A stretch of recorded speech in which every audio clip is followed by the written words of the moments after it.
यूं ही नहीं मिलती राही को मंजिल, एक जुनून सा दिल में जगाना होता है।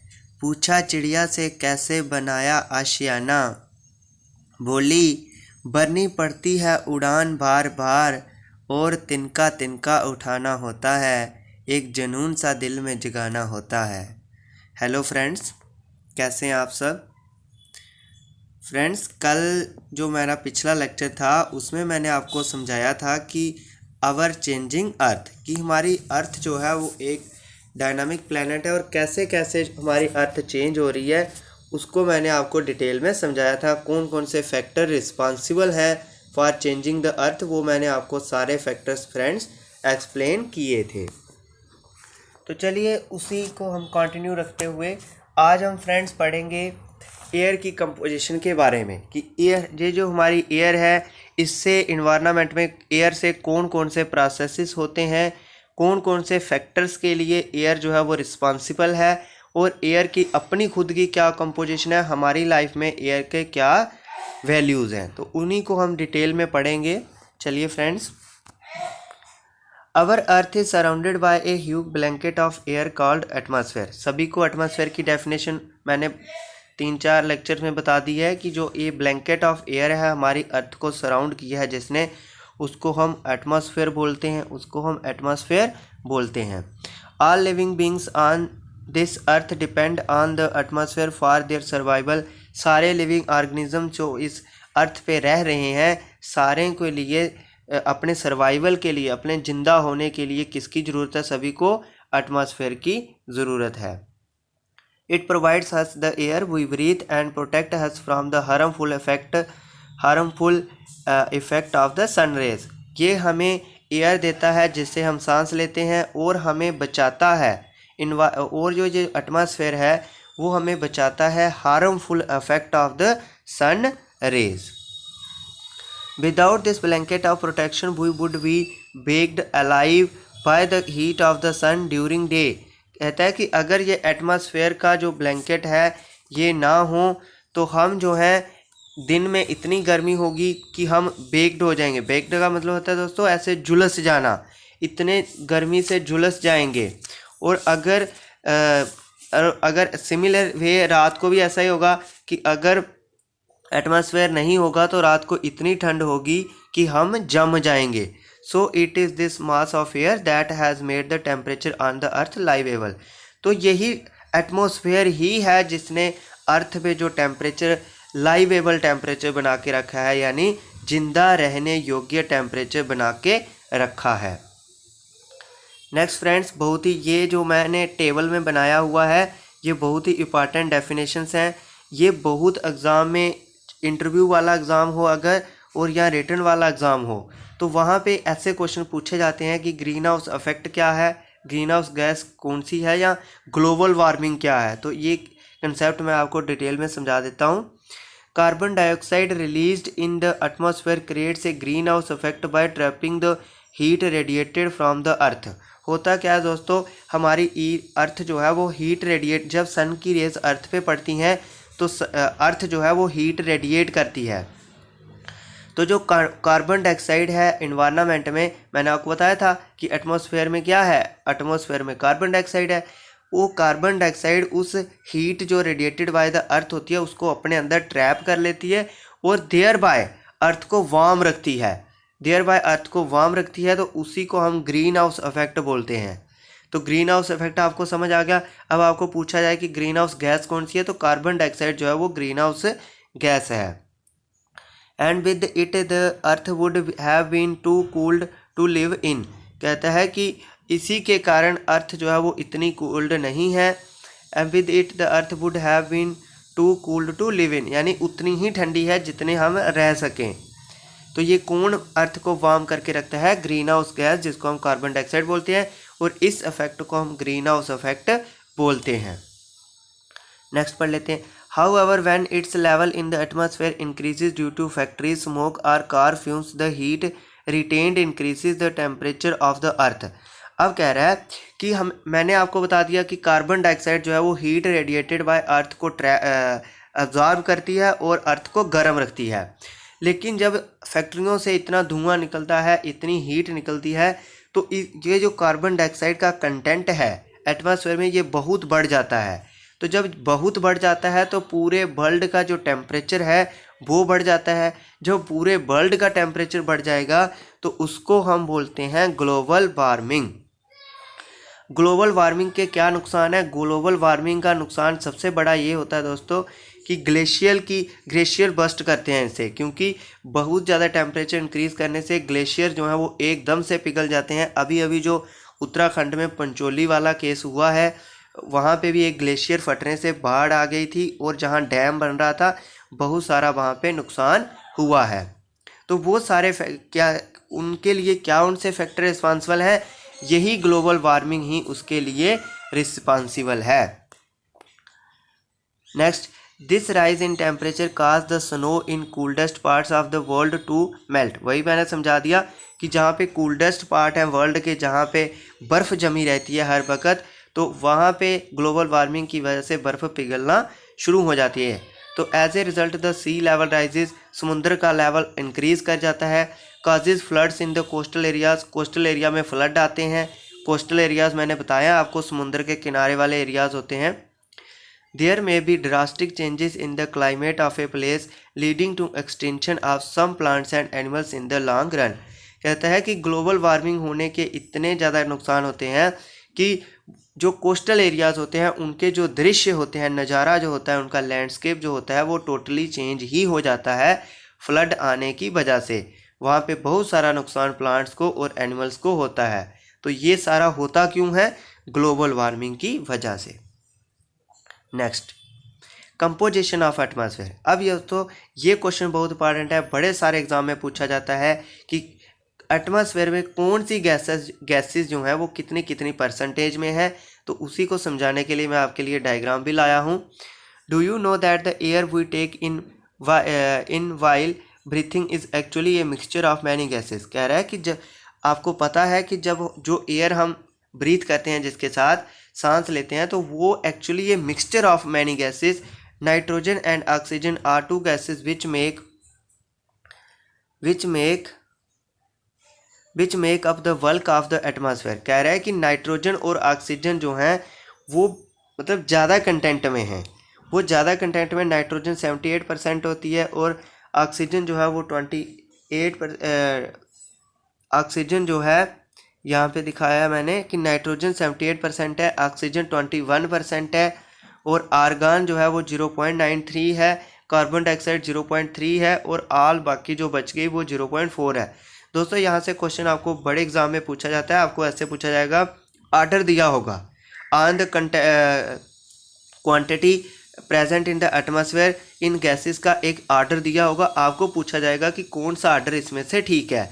तो आपने इनकी परसेंटेज को लर्न कर लेना है कि सबसे ज़्यादा नाइट्रोजन है, फिर ऑक्सीजन है, उसके बाद फिर आर्गन है, फिर कार्बन डाइऑक्साइड और फिर जो बाकी बच गई।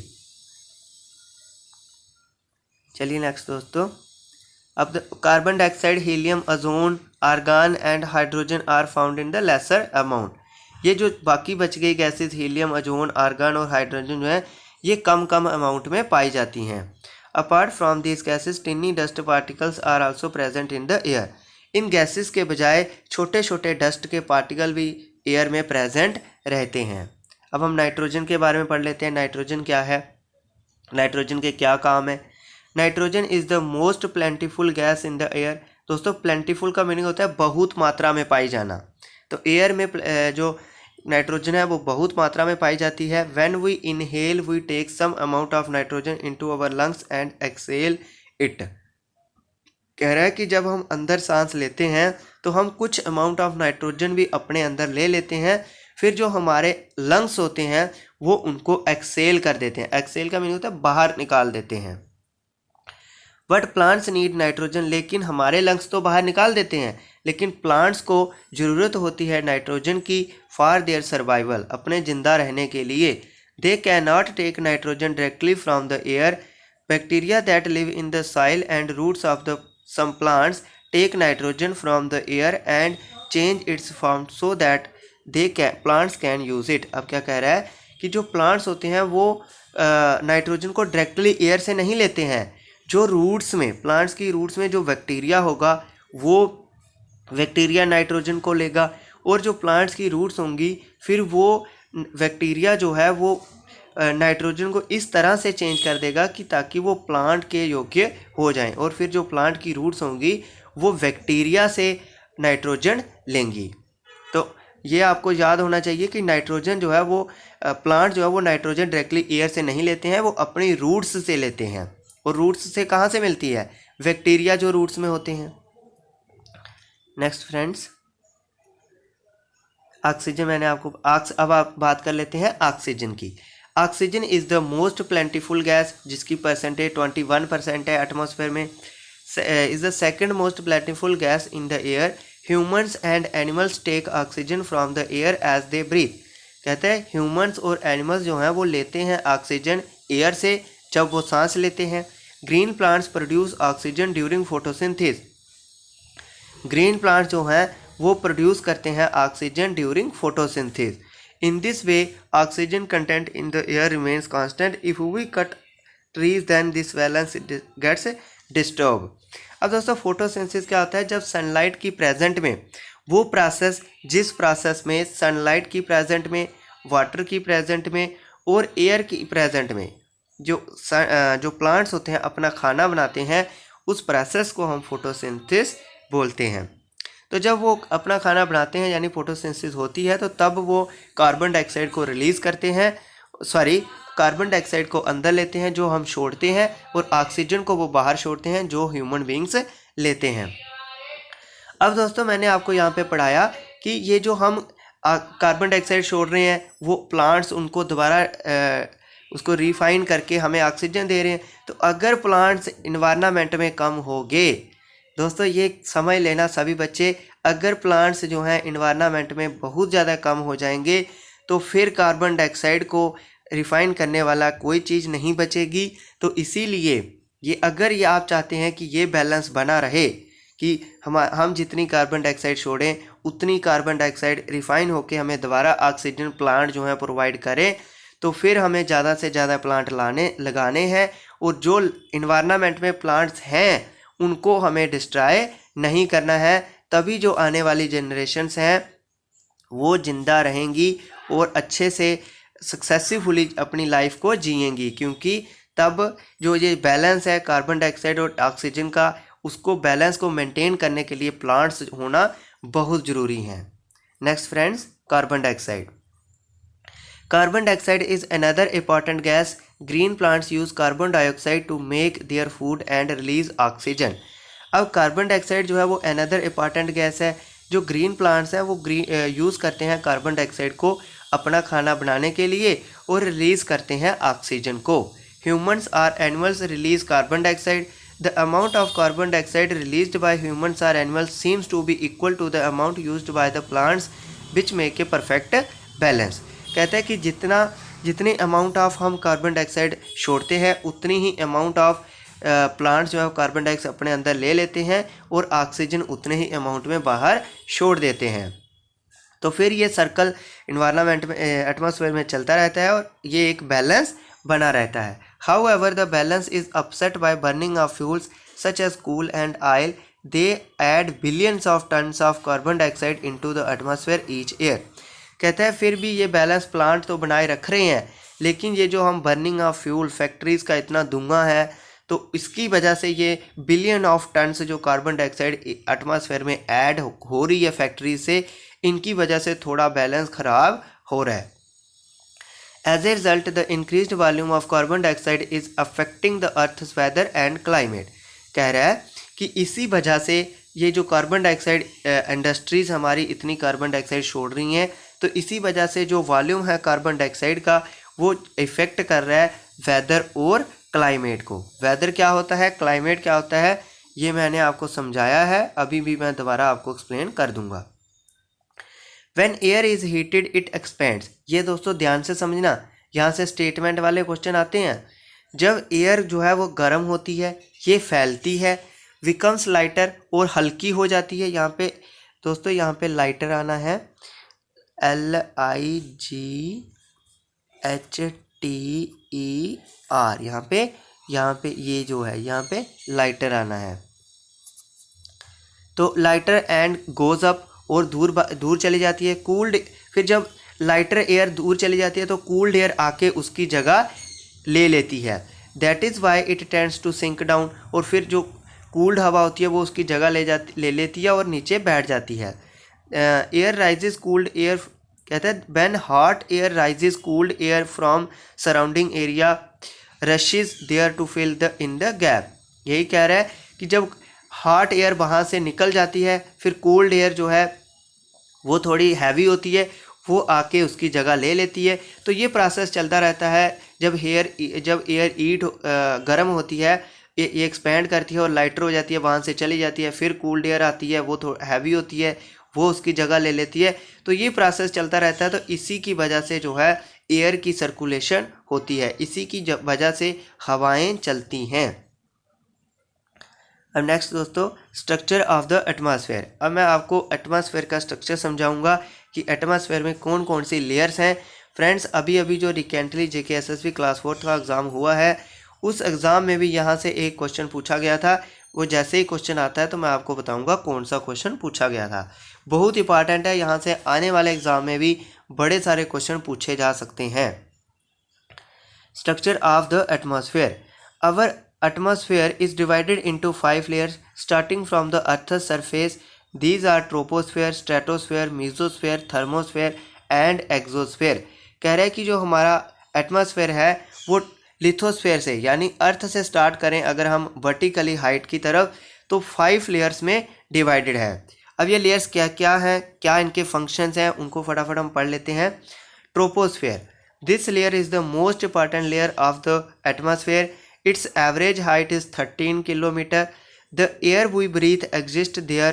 Almost all the weather phenomena like rainfall, fog and hailstorm occur in this layer. कह रहा है कि ये जो ट्रोपोस्फेयर है ये अर्थ से 13 किलोमीटर हाइट तक ही एग्जिस्ट करती है, और जितने भी वेदर फिनोमिनास हैं, चाहे वो रेनफॉल हो, फॉग हो, हेल हो, ये सारा कुछ ट्रोपोस्फेयर की हाइट में, जितनी ये ट्रोपोस्फेयर की रेंज है, इसी रेंज में एग्जिस्ट करता है। और जो हमारा एटमॉस्फेयर है, यानी जो गैसेस है हमारी ऑक्सीजन वगैरह, वो इसमें बहुत मात्रा में पाई जाती हैं ट्रोपोस्फेयर में।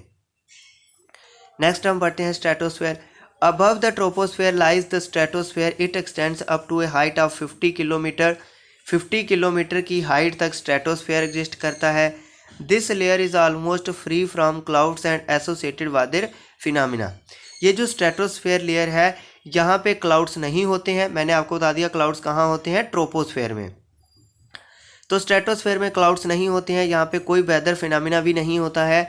तो इसीलिए ये जो स्ट्रेटोस्फेयर है बहुत आइडियल लेयर मानी जाती है एरोप्लेन्स को उड़ाने के लिए। तो एरोप्लेन्स जो हैं वो स्ट्रेटोस्फेयर में फ्लाइंग करते हैं।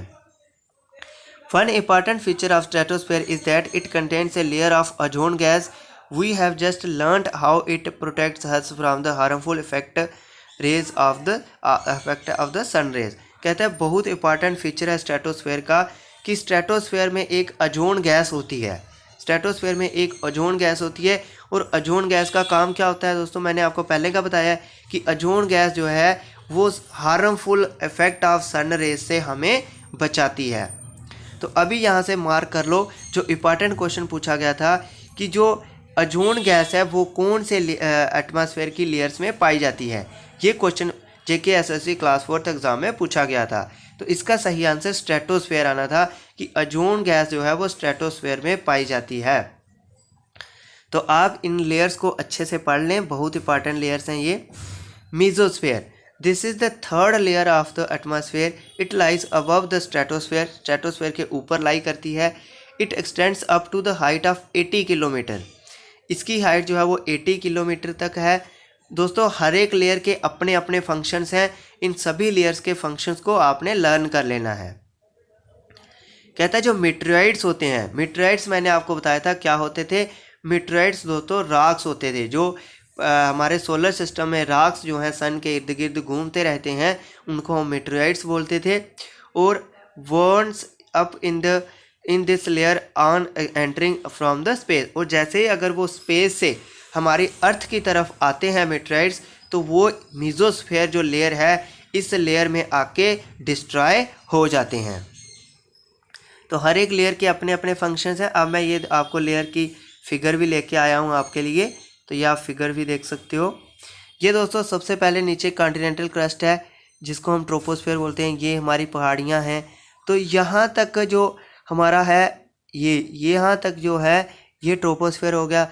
यहाँ पे एटमॉस्फेयर पाया जाता है हमारा। यहाँ सारे वेदर फिनोमेना जो हैं वो ट्रोपोस्फीयर में ही होते हैं। उसके बाद यहाँ तक जो है वो स्ट्रेटोस्फीयर है। स्ट्रेटोस्फीयर में जो है क्लाउड्स नहीं होते हैं, तो क्लाउड्स ना होने की वजह से यहाँ पे एरोप्लेन फ्लाई करते हैं। और ओजोन गैस जो है वो भी स्ट्रेटोस्फीयर में ही होती है। फिर उसके बाद आ जाता है दोस्तों स्ट्रेटोस्फीयर हमारा एग्जिस्ट कर गया। स्ट्रेटोस्फीयर यहाँ तक एग्जिस्ट कर रहा था। तो स्ट्रेटोस्फीयर एग्जिस्ट करने के बाद हमारा आ जाता है स्ट्रेटोस्फीयर एग्जिस्ट करने के बाद हमारा यहाँ से फ्रेंड्स यहाँ पे थोड़ा दिख नहीं रहा है, तो स्ट्रेटोस्फीयर के बाद आना था। स्ट्रेटोस्फीयर के बाद आएगा फ्रेंड्स मीजोस्फीयर। और मीजोस्फीयर जो है वो यहीं समथिंग यहाँ पे आ जाएगा। यहाँ पे आ जाएगा मीजोस्फीयर। यहाँ पे आ जाएगा मीजोस्फीयर।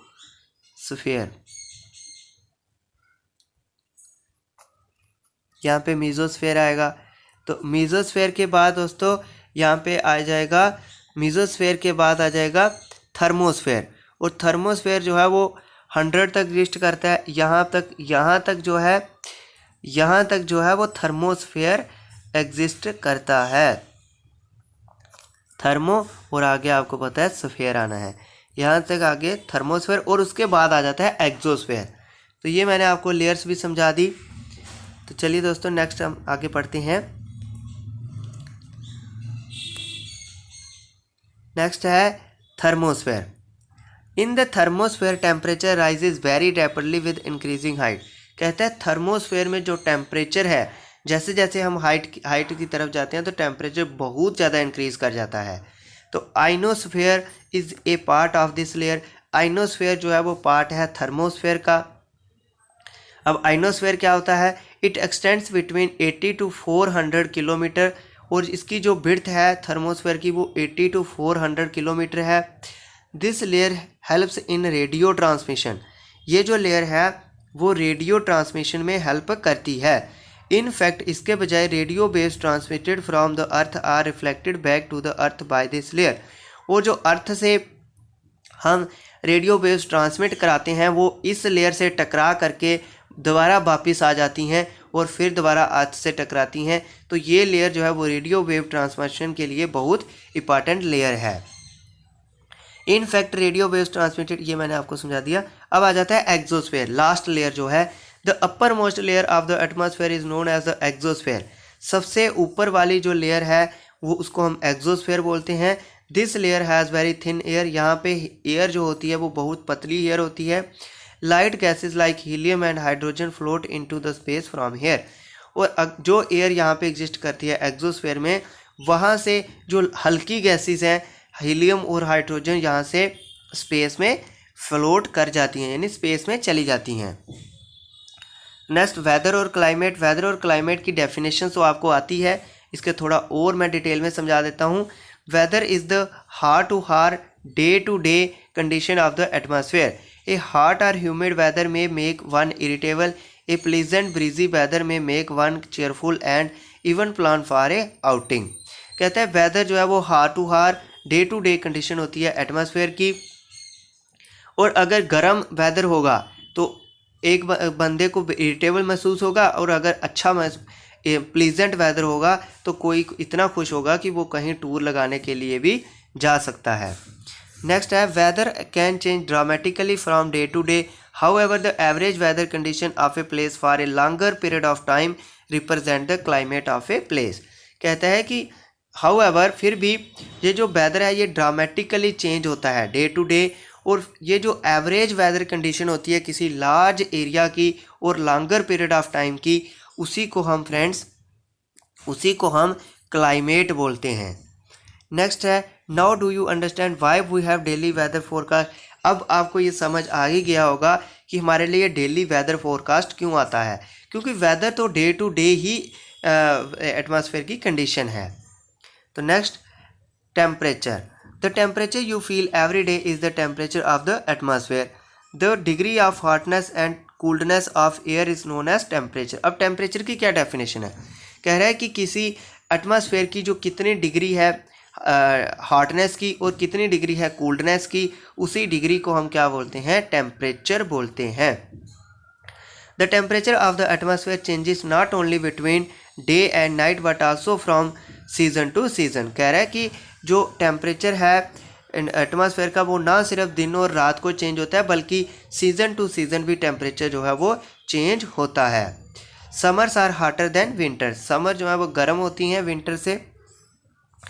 नेक्स्ट दोस्तों बहुत ही इंपॉर्टेंट पॉइंट है, इसको आप लर्न कर लेना कि जो अर्थ है वो रिसीव करती है ओनली, कहते हैं 2 बिलियन, जो सन की 2 बिलियन रेज हैं, 2 बिलियन रेज जो हैं सन की, उनमें से अर्थ जो है वो 1 पार्ट जो है उसमें से रिसीव करती है।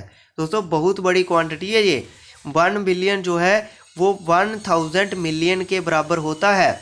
तो कहते हैं कि 2 बिलियन पार्ट्स जो सन रेज हैं उसमें से 1 पार्ट जो है वो अर्थ टोटल लेती है सन रेज का। तो अगर ये सारी रेज अर्थ पे पहुंच गई तो अर्थ का टेम्परेचर बहुत ज़्यादा इंक्रीज़ कर जाएगा। तो सन रेज को कौन सी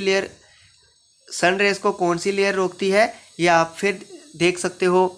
तो सन रेज को कौन सी लेयर रोकती है, ये बहुत इंपॉर्टेंट है दोस्तों। सन रेज की जो वो है ओजोन लेयर, तो ओजोन लेयर सन रेज को रोकती है। वो कहाँ पे एग्जिस्ट करती है, स्ट्रेटोस्फेयर में, बहुत इंपॉर्टेंट है।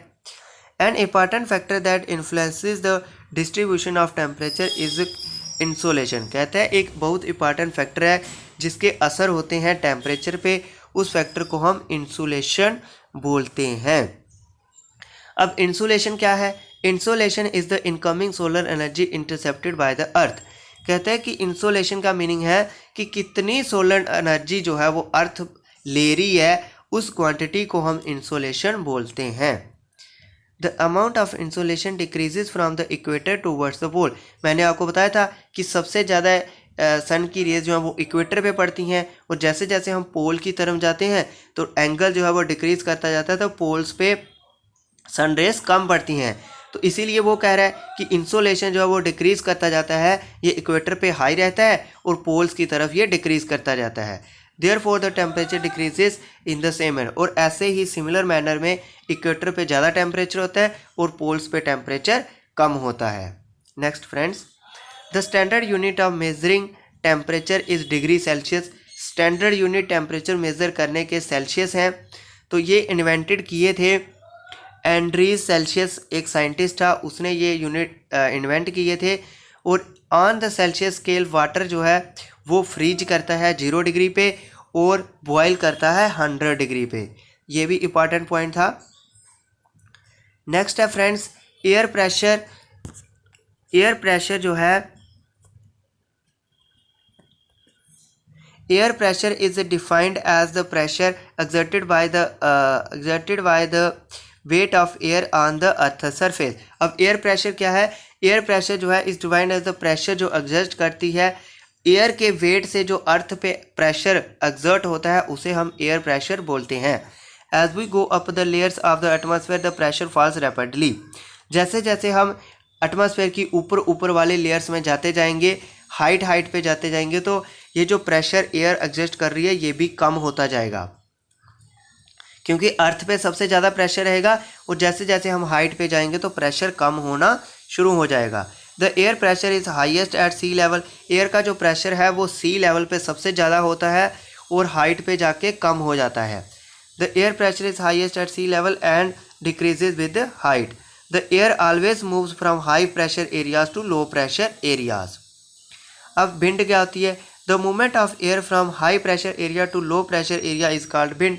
ये जो मूवमेंट है एयर की हाई प्रेशर एरिया से लो प्रेशर एरिया की तरफ, उसको हम विंड बोलते हैं। Next friends, on the moon there is no air and hence air pressure.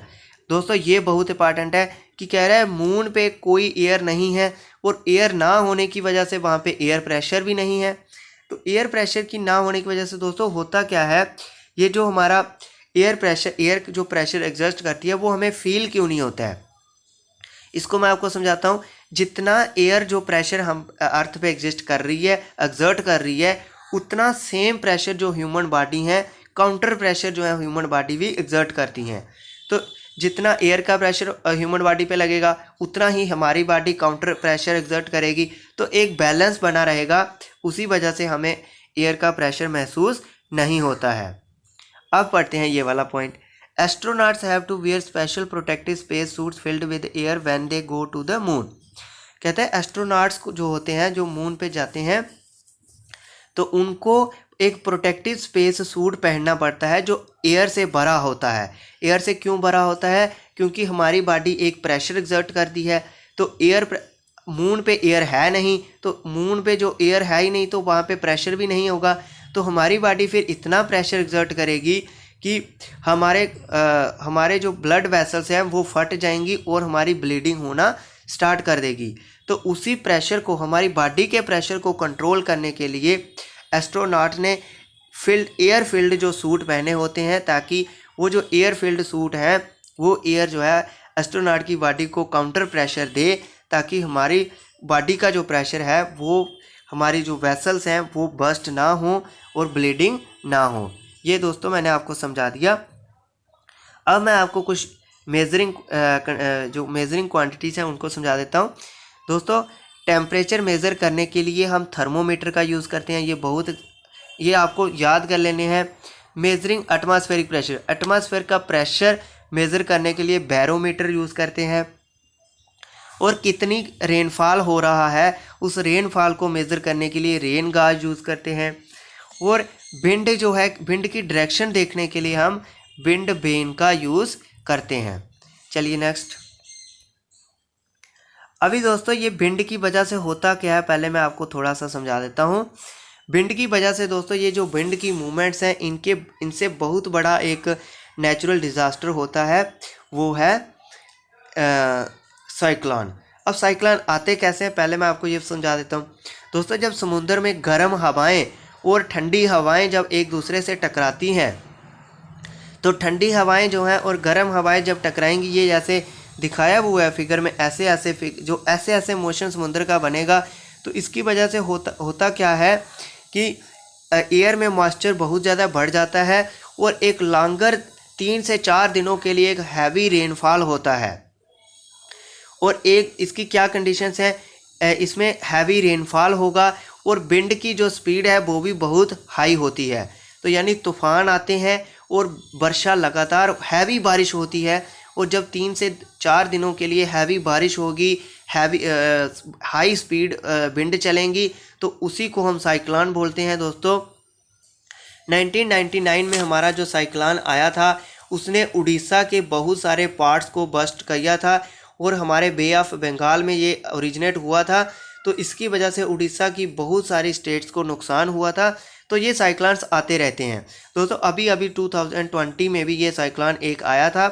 तो अभी मैं और थोड़ा बता दूं कि साइक्लोन की जो हमारे इंडियन ओशन के जो पास जितनी भी कंट्रीज़ होंगी, तो अगर इंडियन ओशन में साइक्लोन आएगा तो उसकी जो नेमिंग है कि उसका नाम कौन रखेगा, तो सारी कंट्रीज जो है बारी बारी इनका नाम रखती हैं। तो दोस्तों ये था साइक्लोन के बारे में, ये कैसे आते हैं, ये करते क्या हैं, इनका नाम कौन रखता है, ये मैंने आपको बता दिया। अगर आपको और डिटेल में पढ़ना है तो मैं आगे वाले लेक्चर में साइक्लोन्स क्या होते हैं, सुनामी क्या होती है, ये सारा कुछ आपको डिटेल में समझाने वाला हूँ।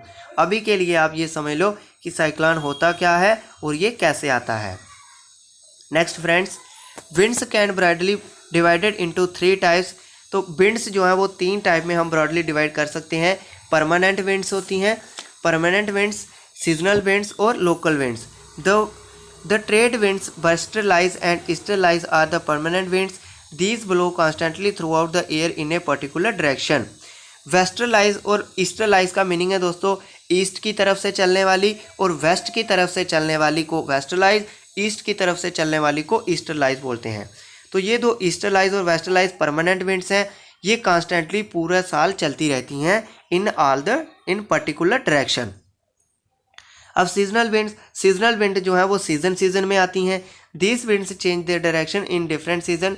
For example, monsoon in India. अब मानसून विंड्स कौन सी होती हैं ये मैंने आपको पिछले लेक्चर में समझा दिया है.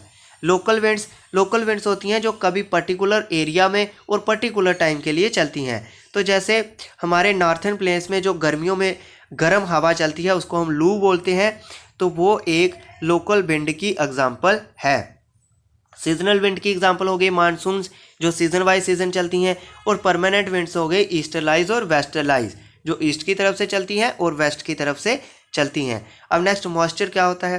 When water evaporates from land and different water bodies it becomes water vapour.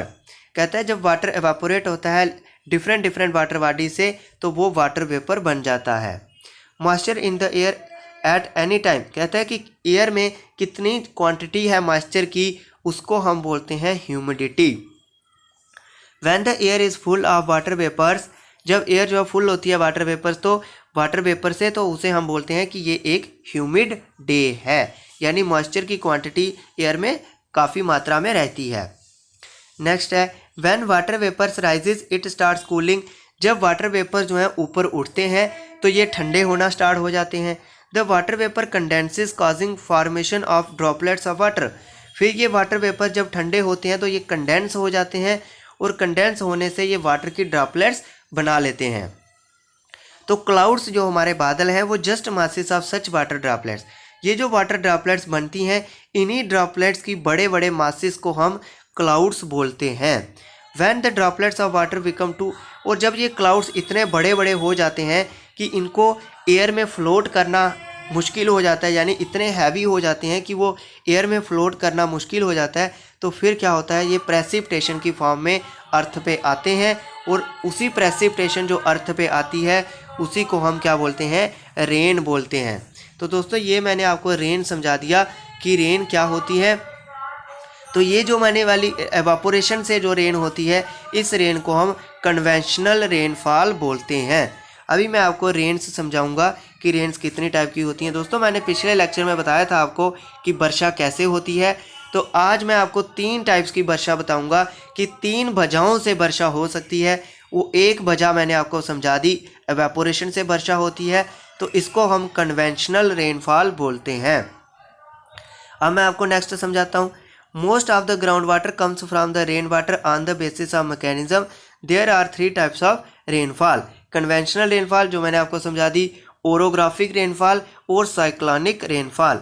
Rainfall is very important for the survival of plants and animals. It brings fresh water to the earth surface. It if rainfall is less water scarcity and drought occur. On the other hand if it is more floods takes place. कहते हैं अगर बारिशें बहुत कम होंगी, rainfall जो है वो बहुत इंपॉर्टेंट है हमारे ज़िंदा रहने के लिए, प्लांट्स और एनिमल के लिए. अगर बारिशें ज़्यादा होंगी तो फ्लड आएंगे, अगर बारिशें कम होंगी तो ड्राट पड़ जाएगा. तो यानी ये एक बैलेंस रेनफॉल का होना बहुत ज़रूरी है. तो कई एरियाज़ में वर्षा होती है, रेन होती है, तो कुछ ऐसे एरियाज़ भी हैं जहाँ पे बारिश नहीं होती है. वहाँ पे कौन सी प्रेसिपिटेशन होती है, वहाँ पे स्नो की प्रेसिपिटेशन होती है. जैसे हमारे लेह लद्दाख वाला एरिया है, स्लीट और हेल. ये दोस्तों धुंध होती है जो एक इसमें से वो त्रेल जिसको हम बोलते हैं डोगरी भाषा में, और एक जो धुंध पड़ती है वो ये है स्लीट और हेल. दोस्तों अब मैंने आपको बोला कि मैं आपको समझाता हूँ कन्वेंशनल रेनफॉल. मैंने आपको बता दिया ओरोग्राफिक रेनफॉल होती है. अभी मैं आपके लिए फिगर भी लेके आया हूँ, तो फिगर से समझाता हूँ. ये मैंने आपको समझाई पहले कन्वेंशनल रेनफॉल. कन्वेंशनल रेनफॉल जो होती है वो एवेपोरेशन से होती है. उसके बाद आती है ओरोग्राफिक रेनफॉल. ओरोग्राफिक रेनफॉल दोस्तों मानसून टाइप की रेनफॉल है. जब हवाएं जो हैं समुंदर से अपने साथ मॉइस्चर को लेके आती हैं, तो ये देखो ये पहाड़ी के साथ टकरा रही हैं. जब ये पहाड़ी के साथ मॉइस्चर वाली एयर्स टकराती हैं तो फिर नॉर्थन प्लेन्स में बारिश होती है. तो ऐसी रेन को हम ओरोग्राफिक रेन बोलते हैं. ऐसी रेन को हम ओरोग्राफिक रेन बोलते हैं. नेक्स्ट है फ्रेंड्स साइक्लोनिक रेनफॉल. तो साइक्लोन जो मैं आपको अभी अभी समझा रहा था कि साइक्लोन क्या होते हैं. साइक्लोन की वजह से भी बारिश होती है कि साइक्लोन वाम हवा और ठंडी हवा और गर्म हवा जब समुद्र में आपस में टकराती हैं तो उसकी वजह से एयर में मॉइस्चर बढ़ जाता है और एयर विंड की जो स्पीड है वो भी बढ़ जाती है. तो उसी वजह से लगातार 3 से 4 दिनों के लिए बारिशें हैवी रेनफॉल होता रहता है और विंड की स्पीड भी बहुत ज़्यादा होती है, तो उसी वजह से कोस्टल एरिया में साइक्लोनिक रेनफॉल होता है। तो 3 तरह की हमारे अर्थ पे बारिशें होती हैं, एक साइक्लोनिक रेनफॉल, एक रिलीफ यानी ओरोग्राफिक रेनफॉल और एक कन्वेंशनल रेनफॉल। ये मैंने आपको 3 तरह की वर्षा जो अर्थ पे होती है वो आपको समझा दिया। नेक्स्ट फ्रेंड्स, हमारा लेक्चर जो है कंप्लीट हो गया है। अब मैं आपको थोड़ी सी एक्सरसाइज करवा देता हूँ कि किस तरह से आपको क्वेश्चन पेपर में पूछे जाएंगे। Which of the following gas protect us from harmful sun rays. दोस्तों यही क्वेश्चन जेके एसएसबी क्लास 4th में भी पूछा गया था। वहाँ पे लेयर पूछी गई थी कि कौन सी लेयर में पाई जाती है। तो harmful effect of sun rays से हमें कौन सी गैस बचाती है, वो ओजोन गैस बचाती है। बहुत इंपॉर्टेंट गैस है ये। The most important layer of the atmosphere, तो सबसे इंपॉर्टेंट लेयर जो एटमॉस्फेयर की है उसको हम ट्रोपोस्फेयर बोलते हैं। यहाँ पे जो एटमॉस्फेयर है वो एग्जिस्ट करता है। विच of the following layers of the atmosphere is free from clouds, तो क्लाउड से कौन सी लेयर फ्री है, तो स्ट्रेटोस्फेयर में क्लाउड्स नहीं होते हैं। ये मैंने आपको समझाया कि स्ट्रेटोस्फेयर में ही हमारे एरोप्लेन जो हैं वो फ्लाइंग करते हैं, क्योंकि स्ट्रेटोस्फेयर में क्लाउड्स नहीं होते हैं। तो ये एक एरोप्लेन के लिए सूटेबल लेयर मानी जाती है। As we go up layers of atmosphere, कहते हैं जैसे जैसे हम एटमॉस्फेयर की लेयर्स में ऊपर ऊपर जाते जाते हैं तो जो प्रेशर है वो क्या करता है, इंक्रीज करता है, डिक्रीज करता है या सेम रहता है। तो प्रेशर जो है वो डिक्रीज करता है। इसका सही आंसर बी पार्ट है, डिक्रीज करता है। और समुद्र लेवल पे प्रेशर हाई रहता है और हाइट पे जाके प्रेशर कम हो जाता है। When precipitation comes down to the earth in the liquid form it is called, कहता है जब प्रेसिपिटेशन लिक्विड फॉर्म में आती हैं तो उसको क्या बोलते हैं। जब प्रेसिपिटेशन अर्थ पे लिक्विड फॉर्म में आएंगी उसको हम रेन बोलेंगे, और जब ये सॉलिड फॉर्म में आएगी तो उसको हम स्नो बोलेंगे। लेकिन इसका सही आंसर रेन है, कि रेन में लिक्विड की फॉर्म में आएगी तो उसको रेन बोलेंगे। अब मैच द फॉलोइंग वाले क्वेश्चन भी एक ट्रेंड बन गया पेपर में, तो वो भी मैं आपके लिए लाया हूँ। जो ट्रेड विंड्स है, ट्रेड विंड्स कौन सी बोली थी दोस्तों मैंने आपको, ट्रेड विंड्स मैंने आपको बोली थी कि जो ट्रेड विंड्स हैं वो परमानेंट विंड्स हैं। तो ट्रेड विंड्स जो आ गई परमानेंट विंड्स। लू क्या होती है, लू एक दोस्तों लोकल विंड है, तो लू जो है वो एक लोकल विंड हो गई। मानसून जो है वो एक सीजनल विंड है। और जो विंड किसको बोलते हैं, विंड दोस्तों बोलते हैं विंड बोलते हैं horizontal movement of air. Horizontal movement of air को विंड बोलते हैं। इनकमिंग सोलर एनर्जी जो है दोस्तों वो आयनाइजेशन होती है। और ये जो फिर लेयर ऑफ ओजोन गैस, तो इसको हम स्ट्रेटोस्फेयर में लेयर ऑफ ओजोन गैस बोलते हैं। यानी ओजोन गैस की लेयर कौन सी है, स्ट्रेटोस्फेयर। तो यही क्वेश्चन पेपर में पूछा जाता है दोस्तों। इसी के साथ हमारा लेक्चर कंप्लीट हुआ आज का। जल्दी ही हम आपको नेक्स्ट लेक्चर के साथ आपके सामने हाजिर होंगे। नेक्स्ट लेक्चर में हम दोस्तों आपको वाटर के बारे में डिटेल में पढ़ाएंगे कि वाटर कैसे कैसे हमारी अर्थ पे एग्जिस्ट कर रहा है। तो तब तक के लिए आप हमारे चैनल्स के साथ बने रहें दोस्तों। अगर आपको हमारा लेक्चर अच्छा लगा रहा है या समझ कम आ रहा है तो आप लेक्चर को कृपया करके टाइम निकाल के दोबारा सुनें। और अगर आपको अच्छा लगा है तो ज़्यादा से ज़्यादा शेयर करें और हमारे चैनल को सब्सक्राइब करें, और अपने फ्रेंड्स को भी हमारे चैनल के बारे में बताएं ताकि उनको हमारी जीएस क्लासेस का फ़ायदा हो सके। दोस्तों आपकी नॉलेज के लिए बता दें कि हम जीएस क्लासेस लगातार ले रहे हैं और आपको एक स्ट्रेटजी के साथ पूरी अपकमिंग एग्ज़ाम का, चाहे वो छोटा एग्ज़ाम हो चाहे बड़ा एग्ज़ाम हो, पूरी जीएस सिलेबस कंप्लीट कराएंगे, करंट अफेयर भी कंप्लीट कराएंगे और ग्रामर वाला पोर्शन भी कंप्लीट कराएंगे। और अगर कोई बच्चा मैथमेटिक्स में इंटरेस्टेड है तो वो हमें कमेंट करके ज़रूर बताएं, हम उसे मैथमेटिक्स वाला पोर्शन भी करा देंगे। तब तक के लिए दोस्तों जय हिंद।